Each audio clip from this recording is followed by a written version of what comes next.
Hi everybody, I'm Hal Weeks for Stalking the Wild Autoharp. Welcome to yet another installment of your favorite series and mine, Stalking the Wild Autoharp / Idiot Zither.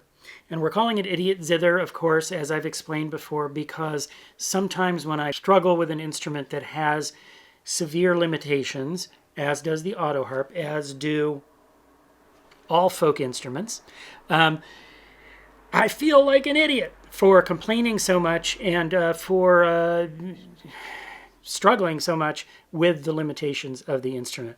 Last time I talked about the incomplete bass octaves. Today on the old list, well, let's see what's on the old list today. Artifacts.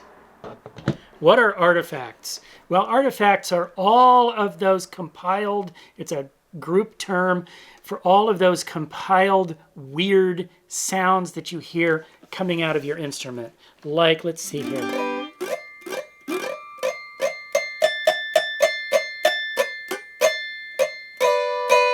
Hear those ringing, piercing sounds?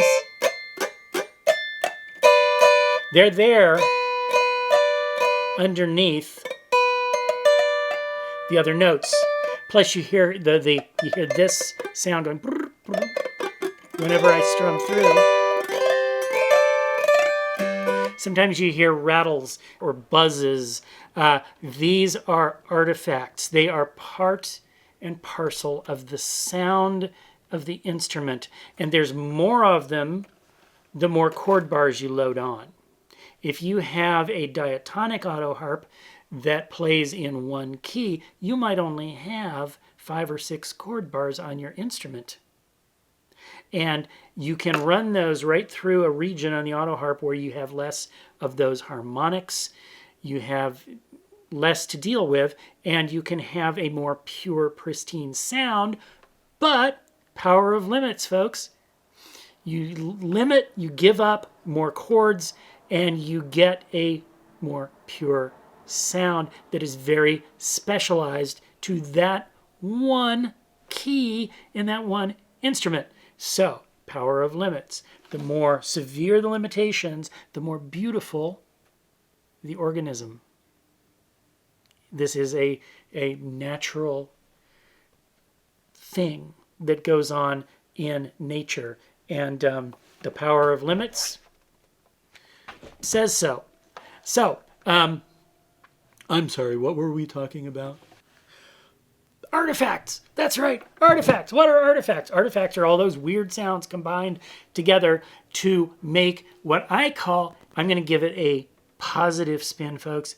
It sounds rustic. Now, some folks would say, it sounds scratchy. It sounds clicky. It sounds choppy. It sounds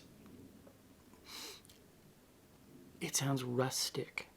And that's part of the rustic charm of the instrument. Huh? Yeah, there's a positive spin on it. Those sounds are built into the Autoharp. Not intentional, but because of the way the felts come down and intersect the strings, they touch them at mathematical ratios. The same mathematical ratios talked in this book. It might be halfway along, it might be a third of the way along, quarter of the way along. And those create ringing notes that you can't do anything about them because it's physics.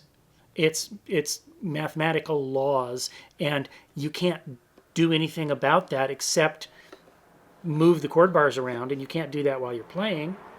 It's just there. And so you have to learn to tune it out because it's always going to be there. It's part of the rustic charm of the instrument. And the overtones, believe it or not, are how we know it's an autoharp. As a matter of fact, when you listen to an oboe, the reason you know it's an oboe is because of the overtones. The reason you know a drum is a drum is because of the overtones, or a bell is a bell because of the overtones. The overtones are what give every single instrument its rustic charm. So, there you have it. That is another reason why the limits and the problems and complaints of the Autoharp are inherent to its charm and its beauty in spite of its limitations. So, artifacts.